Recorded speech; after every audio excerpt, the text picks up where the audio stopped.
Aujourd'hui, on va un peu parler du coup des projets qu'on réalise sur cette chaîne. On a atteint les 1000 abonnés, c'est énormissime, je suis vraiment très content qu'il y ait autant de personnes qui me suivent, que mon programme au final plaise. C'est assez satisfaisant au final de créer des contenus qui du coup attirent les gens. Donc je suis vraiment content, je vous remercie une fois de plus. Je suis très très content de ça. Voilà. Alors aujourd'hui, je vais un peu vous expliquer ma chaîne pour ceux qui ne connaissent pas. Du coup, ce qu'on fait ici et ce qu'on va réaliser futurement. Le projet en ce moment du prototype et le futur projet qui arrive. Bonjour à tous et bienvenue sur Madforge Motor.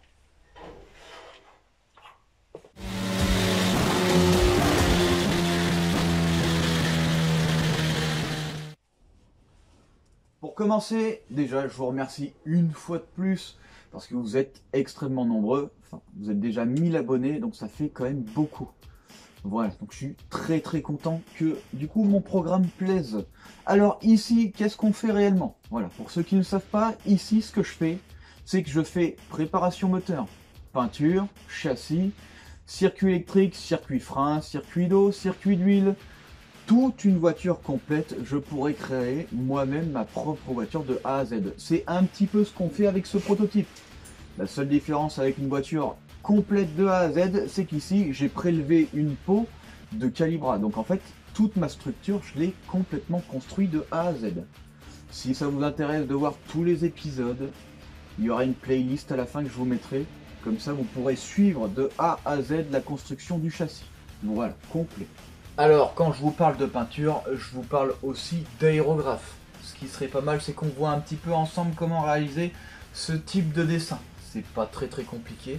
Je vous montrerai ça, je pense, un jour si j'ai le temps. Parce que de faire un dessin comme ça, c'est entre 15, 20 heures, voire 30 heures. C'est extrêmement long. C'est pas long parce qu'il faut être précis.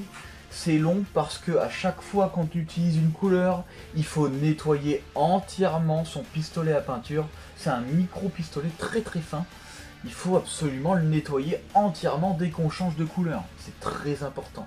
Du coup, en fait, à chaque fois, on perd énormément de temps dans le nettoyage. Les trois quarts, voire les 95% du temps, c'est du nettoyage. Le reste, c'est du dessin. Voilà. Donc en fait, on peut réaliser quand même des choses assez bonne en quelque sorte. L'aérographe en général c'est pas très bien vu, voilà, parce que c'est assez brouillon. Les gens en général ils sont pas très précis dans leurs gestes. Moi personnellement ce que j'aime c'est vraiment le précis, le style réaliste. Donc si jamais on fait quelque chose ensemble, ce sera de ce style là, un style réaliste. Le prototype par exemple c'est une voiture assez unique, je pense que je lui ferai quelque chose d'assez unique, on verra ça ensemble. J'ai déjà peut-être une petite idée de ce que je veux faire, un truc très très réaliste, mais par contre si ça plaît pas, et ben je l'effacerai tout simplement. Voilà. Mais en tout cas, on va essayer de voir aussi du coup l'aérographe si on a le temps parce que ça prend énormément de temps. On va repasser du coup un petit peu en revue les anciens projets que j'ai réalisés, que vous n'avez pas forcément tous vus, parce qu'à l'époque, évidemment, quand on n'a pas beaucoup d'abonnés, on n'a pas beaucoup de vues. C'est des projets, on va dire, un petit peu intéressants. J'ai fait un projet préparation moteur sur une Corsa A. Donc ce que j'ai fait, c'est que cette Calibra, ici, je l'ai acheté 150 euros. Voilà. Cette Calibra, elle était complètement morte. Elle avait 3 cartes grises de retard. Elle était complètement foutue. Le moteur était rincé. Ce qu'on a fait, c'est qu'on a récupéré ce moteur. On en a fait une préparation. On a fait une préparation entre parenthèses low cost. Voilà, on a mis ça et je vous ai dit comme objectif que je voudrais faire entre 5 et 6 secondes d'accélération. Voilà, avec un châssis léger, un moteur un peu préparé, ça pouvait être que pas trop mal comme projet. Donc c'est le projet là, je vous explique un peu comment fonctionnent les pièces internes, qu'est-ce que j'ai fait, comment on regarde les volumes, les rapports volumétriques, comment est-ce qu'on choisit nos arbres à cam, pourquoi, etc., etc., etc. La cartographie. J'ai fait aussi 3 vidéos sur les cartographies, comment les régler. Voilà, parce que c'est assez important du coup en préparation moteur de savoir régler sa propre cartographie. Une fois de plus, cartographie, je vous parle des cartographies universelles. Vous avez votre cartographie, elle est vierge, complète. Il faut lui dire quel type de moteur c'est, il faut lui dire le nombre de cylindres, il faut lui dire du coup Si c'est séquentiel, semi-séquentiel, etc., etc., ce sont des cartographies universelles. Après, évidemment, vous faites vos propres lignes d'allumage et vos propres lignes d'injection. C'est très important. Voilà. En fonction du coup de vos pressions d'essence et du coup de vos centimètres cubes d'injecteur, vous allez régler votre cartographie en fonction aussi d'une sonde lambda. Tout ça, je vous l'explique dans ces vidéos sur la Corsa. Corsa 8S. Donc en fait, c'est un 2 litres 8 soupapes. Voilà. D'ailleurs, ce projet, il n'est pas terminé parce qu'au final, on n'a pas atteint l'objectif de faire entre 5 et 6 secondes, le 0 à 100. Là, on est presque proche des 7 parce que déjà mes pneus n'adhéraient pas. Donc là, il va falloir modifier ça si on veut faire un bon temps déjà. Ensuite, mon air frais n'est pas frais. Voilà. En fait, si vous voulez, mon moteur prend 40 degrés de température d'admission au ralenti, à l'arrêt. Quand il tourne, quand la voiture avance, je pense que je prends un peu moins de température, mais ce qui est sûr, c'est que la température doit être extrêmement plus basse. On doit diviser minimum par 2, voire par 3 la température d'admission. 40 degrés, c'est beaucoup trop. Donc là, on va gagner énormément en puissance. Voilà, c'est vraiment pas mal. Donc là, on se repenchera dessus quand j'aurai le temps, parce que ce prototype me prend beaucoup trop de temps. Ancien projet, on a vu aussi la Corsa. Alors la Corsa, je pense que je ferai un 10 minutes dessus. Un 10 minutes construction, voilà, parce que je vous ai présenté uniquement les performances de ce véhicule. Je vous ai pas beaucoup montré comment je l'ai vraiment construit, parce que ce véhicule, je l'ai quasiment construit. Voilà. Le fait d'avoir mis un berceau avant et un berceau arrière de Mercedes classe E, c'est pas très courant, et du coup, c'est plutôt assez intéressant à regarder. Voilà, donc je pense que je ferai une vidéo sur ça. Niveau projet, on n'est pas trop mal, ça ce sont les anciens projets. Nouveaux projets, évidemment, on est sur ça, sur la BMW, et sûrement un nouveau prototype, mais plutôt du style concept car, ou peut-être même bien qu'on fera de la Corsa qu'on a déjà modifiée, une groupe B. Qu'est-ce qu'aurait pu être une Corsa groupe B d'époque? Ça aurait pu être sympa. Alors, autour de ce projet-là, qu'on a commencé ensemble il y a 6 mois, donc en 6 mois, on a quasiment réalisé le châssis complet. Quasiment, à mon avis, il manque plus grand chose. Encore 1 ou 2 mois et on a fini complètement notre châssis. Il restera plus que du coup qu'à faire tout l'intérieur. Enfin non, tout l'intérieur non. Il restera plus du coup qu'à mettre tous les circuits, carburant, freinage, circuit électrique et évidemment faire notre cartographie sur notre moteur. On va passer sur une injection séquentielle et un allumage statique. Alors évidemment, je pense que ça parle pas à tout le monde. Je vous expliquerai ça le moment venu, quand j'aurai la cartographie.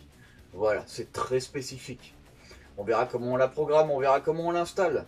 Une fois de plus, à chaque fois que j'ai un moteur à préparer, en général, je vous montre comment installer du coup la cartographie, surtout informatiquement. Comment programmer soi-même ses propres cartos, c'est assez intéressant. C'est pas juste... je rentre dans l'ordinateur, je vais voir le programmateur, hop, je fais passer au banc, c'est terminé. Non. Là, on a vraiment nos lignes à remplir, on a les informations moteur à remplir pour pouvoir dire à notre cartographie, c'est tel moteur, tel nombre de cylindres, tel point mort bas, tel temps de charge, du coup, par bobine. Voilà, c'est assez complexe. Mais au final, vous verrez, c'est pas si compliqué que ça. Tout le monde peut le faire, évidemment. Si je peux le faire chez moi, si je peux réaliser tout ça chez moi, c'est qu'il y en a d'autres qui peuvent le faire aussi. Voilà. Alors, comme vous pouvez le voir, j'ai pris un peu d'avance. J'avais une semaine de vacances que j'ai prise, voilà. En même temps que les vacances scolaires, j'ai dû prendre énormément d'avance sur ce projet parce que mes vidéos me prennent de plus en plus de temps, c'est de plus en plus conséquent le travail à faire. Par exemple ici, la modification des têtes d'amortisseurs que j'ai été obligé de faire grâce à une personne abonnée avec qui du coup j'ai des liens plutôt assez forts, quelqu'un qui s'intéresse un petit peu et je m'intéresse absolument à ce qu'il me dit. Il m'a convaincu que mes placements que j'avais que j'avais fait à la base correspondaient pas du tout et que j'aurais eu des gros soucis tenue de route. Et évidemment, le moment venu, quand je présenterai la vidéo de l'emplacement de ces nouveaux maintiens, j'expliquerai pourquoi il a fallu que je modifie les emplacements. Très important. Il m'a dit aussi que j'aurais peut-être des soucis sur mes triangles parce que mes maintiens étaient sûrement trop fragiles. Cette voiture est extrêmement basse. Cette voiture, du coup, est assez large. Elle va avoir une adhérence plutôt assez conséquente. Du coup, les efforts sur les triangles, les efforts sur les maintiens châssis vont être assez conséquents aussi, évidemment. Du coup, il va falloir renforcer certaines pièces. Évidemment, on verra ça avec la suite. Au fur et à mesure, on construit notre véhicule, on est vraiment très proche du but. Voilà. Sur ce projet-là, on n'est pas trop mal. Évidemment, après, on s'attaquera au projet suivant. Projet qui j'attends avec impatience.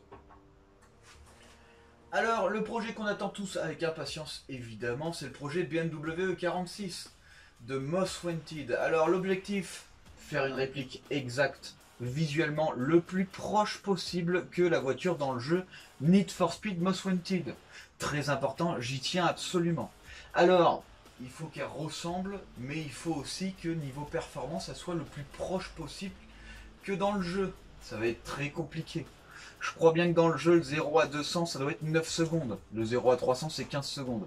Par contre, bon, les temps à battre, le 0 à 315 secondes, ça va être quasi impossible. Le 0 à 200 en 9 secondes, c'est possible. Mais pour ça, il va falloir avoir un rapport poids-puissance en dessous de 1 pour 1. Rapport poids-puissance de 1 pour 1, qu'est-ce que ça veut dire? C'est très simple. Vous avez, admettons, 45 kg, il vous faut 45 chevaux. Vous avez 1 tonne, il vous faut 1000 chevaux. C'est aussi simple que ça. Pour y arriver, il n'y a pas 36 000 solutions. Il va falloir faire un moteur plutôt léger. Quand je dis plutôt léger, on va se baser sur un 6 cylindres, pas un V8. Plutôt léger, un moteur modifiable avec des pièces internes achetables. Toutes les semaines, du coup, je fais des explications sur les futures pièces qu'on va installer sur ce moteur. Voilà. Évidemment, chaque moteur reçoit le même type de pièces. Un moteur fonctionne un peu de la même façon, sauf le moteur rotatif qui est à part. Il y a sûrement d'autres moteurs aussi à part, mais là on va pas en parler. On va surtout s'intéresser aux 6 cylindres BMW, le M50B25 ou M52B25. Et le moteur que j'admire depuis des années, le moteur dit préparateur, évidemment le 2JZ. Ce moteur, je peux l'adapter très facilement dans la BMW sans aucun souci. C'est très très facile. Si j'ai réussi à adapter un moteur longitudinal dans une petite Corsa en la passant propulsion alors qu'elle est traction d'origine, vous imaginez bien que passer un 2JZ uniquement dans une E46, c'est vraiment un jeu d'enfant, c'est très très simple et on verra surtout comment on l'installe. Si j'arrive à avoir le budget pour ce moteur, ce serait le rêve. C'est simple, hein. Moteur BMW M50B25 ou M52. Entre 900 et 1000 chevaux, on atteint les limites. Le 2JZ, entre 1200, 1500, voire 1800, on peut encore en tirer de ce moteur. Voilà pourquoi je voudrais choisir ce moteur-là. Je voudrais choisir ce moteur surtout pour voir jusqu'à où on peut aller avec une énorme préparation. Voilà, c'est pas du vent, on va réellement faire une énorme préparation. Pour vous dire, hein, pour ceux qui sont pas au courant forcément, la Corsa du coup, avec un 2 litres, ce 2 litres d'origine non turbo fait 150 chevaux, on a réussi à la pousser à 422 chevaux aux roues, ce qui représente à peu près 460 chevaux moteur. Voilà, pour 620 Nm moteur, ce qui est énorme pour un 2 litres, hein. Évidemment, un 2 litres d'origine supporterait pas ces hautes pressions, du coup ces hautes puissances. On est à peu près à 110 chevaux par cylindre. Je ne sais pas si vous vous rendez compte, 110 chevaux par cylindre sur un 4 cylindres. Voilà. L'objectif là sur le 6 cylindres, c'est d'en avoir à peu près 175 par cylindre, voire 200. Là, c'est pas pareil. Là, il va falloir faire attention à plein de choses et je vous l'explique comme je vous l'ai dit chaque semaine, du coup, dans des espèces d'explications pour chaque pièce interne utile et très importante en fonction des performances que vous allez mettre. Donc voilà. Alors, ce que j'aimerais, c'est que le projet BMW commence d'ici quelques mois. Quand je dis quelques mois, c'est 3 mois. J'espère pas plus. Tout dépendra évidemment du prototype. Le prototype avance plutôt bien parce que je bosse énormément dessus. Quand je dis énormément dessus, c'est de mon temps libre, énormément. Parce qu'au final, je travaille. Voilà, du coup, je finis tous les jours à 17 h. Le temps d'arriver chez moi, il est quasiment 18 h. Après, évidemment, on mange et après, c'est la fin de la journée. Voilà, du coup, j'ai pas le temps de travailler le soir. Par contre, le week-end, j'ai le temps de travailler sur mes projets. Donc le week-end, en général, c'est 6 à 8 heures par jour. Voilà. 6 à 8 heures par jour pour réaliser du coup le proto ou pour réaliser n'importe quel autre projet. Alors, ce qu'on fera, c'est que la BMW, on la mettra à la place de celle-là quand celle-là sera terminée. Mais je pense qu'entre temps, vu que le moteur va me coûter extrêmement cher et que ça va mettre énormément de temps pour pouvoir réunir toutes les pièces internes moteur, du coup pour ce projet, il va falloir qu'en quinconce, je crée un autre projet à côté. Voilà, donc je pense que j'ai plusieurs idées, mais pour l'instant je préfère rien vous dire, parce que je peux changer d'avis. Je change d'avis très régulièrement, du coup... Pour l'instant, je vais rien vous dire. À la base, j'aurais voulu faire un prototype complet, un concept car de A à Z. Voilà, évidemment, je ne fais pas mes transmissions, je ne fais pas mon moteur. Enfin, je prépare mon moteur, mais je ne fais pas le moteur en soi. Je le fabrique pas. C'est un moteur déjà existant, une boîte déjà existante. C'est des choses que je ne peux pas fabriquer moi-même. Donc tout ce que je ne peux pas fabriquer moi-même, je les prendrai sur un véhicule. Et évidemment, le véhicule sera choisi en fonction de plusieurs critères. Suivant le prototype qu'on réalisera du coup à côté, en concept car, je choisirai soit moteur centré avant, enfin moteur avant, soit moteur centré arrière. Je commence à être un adepte de propulsion, j'adore ça, c'est ce qu'il y a de plus intéressant, des propulsions niveau sensation, il n'y a rien de mieux. Du coup, depuis, je ne fais que des propulsions.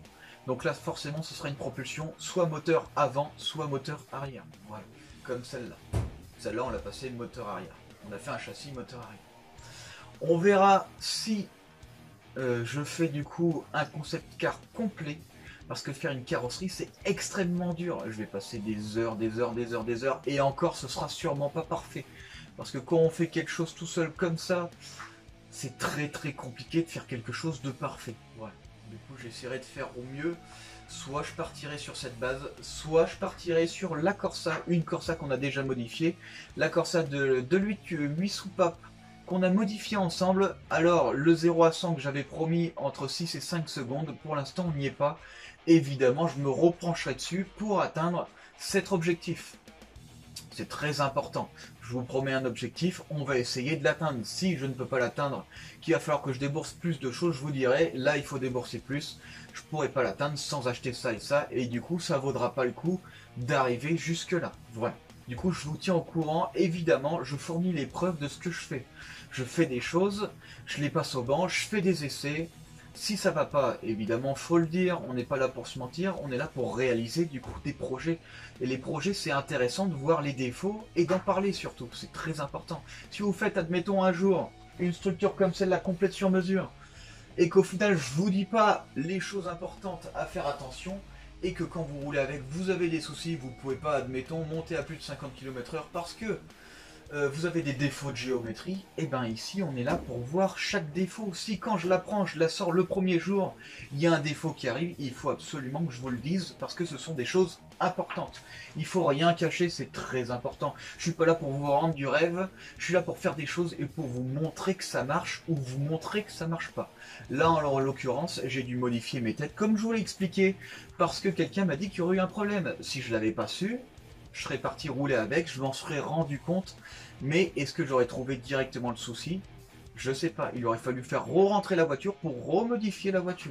Là, elle est brute, on peut encore modifier sans aucun souci. Une fois qu'elle sera terminée peinte, ce sera un peu plus compliqué, un peu plus chiant de tout remodifier.